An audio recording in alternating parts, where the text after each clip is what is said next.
حسن اور حسین بیمار ہو گئے تو اللہ کے نبی خبر لینے آئے تو دونوں بچے بیمار تھے، تو آپ نے کہا حضرت فاطمہ سے روزے کی منت مان لو کہ اللہ تعالیٰ بچوں کو شفا دے تو ہم روزے رکھیں گے۔ تو دونوں میاں بیوی نے 3 روزوں کی منت مانی کہ اللہ ہمارے بچوں کو شفا دے، ہم روزہ رکھیں گے۔ تو اللہ نے ان کو ٹھیک کر دیا۔ تو دونوں میاں بیوی نے روزہ رکھا اور افطاری کا سامان گھر میں نہیں تھا، تو ایک یہودی تھا شمعون، حضرت علی اس کے پاس گئے، کہا کوئی مزدوری ہے؟ کوئی مزدوری ہے؟ کہاں ہے؟ یہ اون ہے، یہ صاف کر دو تو تمہیں جو دوں گا، کچھ جو دوں گا۔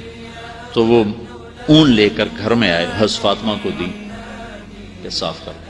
انہوں نے اس کو دوپہر تک صاف کیا، وہ واپس لے گئے تو اس نے تھوڑے سے جو دے دے، تو انہوں نے پیس کے آٹا بنایا، کھانا بنایا، روٹی بنائی، سالن تو تھا نہیں۔ دونوں میاں بیوی افطاری کے لیے بیٹھے ہیں کہ دروازے پہ آواز آئی، مسکین ہوں اللہ کے نام پہ کچھ دو۔ تو دونوں نے ایک دوسرے کو دیکھا، تو آدھی روٹی دے دیتے یا ایک روٹی دے دیتے، ایک خود آدھی آدھی کھا لیتے۔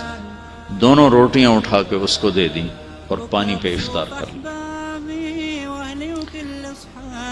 رات کو بھی کھانے کو کچھ نہیں تھا تو پانی پہ کھجور پہ روزہ رکھا۔ اگلے دن پھر حضرت علی شمعون یہودی کے پاس گئے اور اس سے اون لے کر آئے۔ حضرت فاطمہ نے اس کو سارا دن صاف کیا، عصر سے پہلے مزدوری ملی، اس کو پیس کر آٹا بنا کر روٹی بنا کر میاں بیوی کھانے پر بیٹھے تو دروازے پہ آواز لگی، یتیم ہوں اللہ کے نام پہ کچھ دو۔ تو دونوں نے ایک دوسرے کو دیکھا اور ساری روٹیاں اٹھا کر اس کو دے دی اور پانی پہ روزہ افطار کر لیا۔ تیسرا دن آیا، پھر وہ مزدوری کر کے روٹی تیار کی اور افطاری پر بیٹھے تو دروازے پر آواز لگی، بدر کے قیدی اس دن آزاد ہوئے، بدر کے قیدی اس دن آزاد کیے گئے۔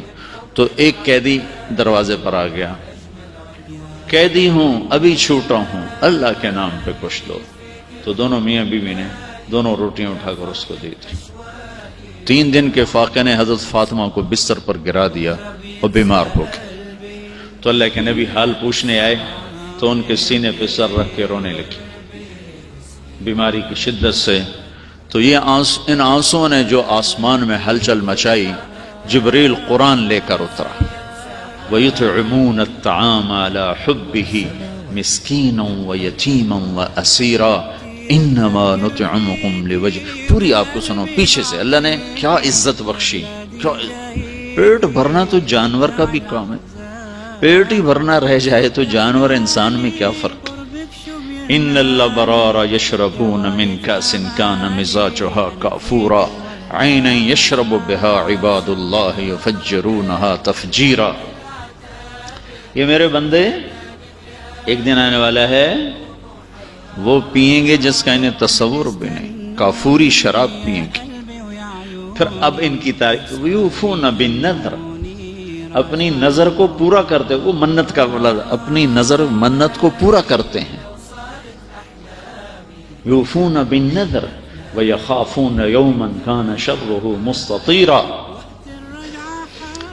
اور آخرت کے دن سے ڈرتے ہیں۔ اب ان کی یہ صفت ہے، وَيُطْعِمُونَ الطَّعَامَ عَلَى حُبِّهِ مِسْكِينًا وَيَتِيمًا وَأَسِيرًا، یہ خود بھوکے ہوتے ہیں، عَلَى حُبِّهِ، خود بھوکے ہوتے ہیں اور کھلاتے ہیں مسکینوں کو، یتیموں کو اور قیدیوں کو۔ اور پھر ان کی اخلاص کی اللہ نے گواہی دی، انما نطعمکم لوجہ اللہ لا نرید منکم جزاء ولا شکورا۔ اللہ ان کے اخلاص کا گواہ بن رہا ہے کہ یہ کہہ رہے ہیں کہ ہم صرف اللہ کو راضی کرنے کے لیے کھلا رہے ہیں، ہم کوئی آہ واہ نہیں چاہتے۔ انا نخاف من ربنا یوما عبوسا قمطریرا، ہمیں اس دن سے ڈر لگتا ہے جس دن، جو دن بڑا خوفناک ہیبتناک ہے۔ پھر اللہ نے آگے بشارت دی، فوقاهم الله شر ذلك اليوم ولقاهم نضرة وسرورا وجزاهم بما صبروا جنة وحريرا متكئين فيها على الأرائك لا يرون فيها شمسا ولا زمهريرا ودانية عليهم ظلالها وذللت قطوفها تذلیلا. آگے تک یہ قرآن اترا کہ اللہ تعالیٰ کہ جبریل آگے پیغام لے کر کہ علی و فاطمہ کا یہ عمل ایسا پسند آیا ہے کہ عرشوں پر بھی دھوم مچ گئی ہے اور یہ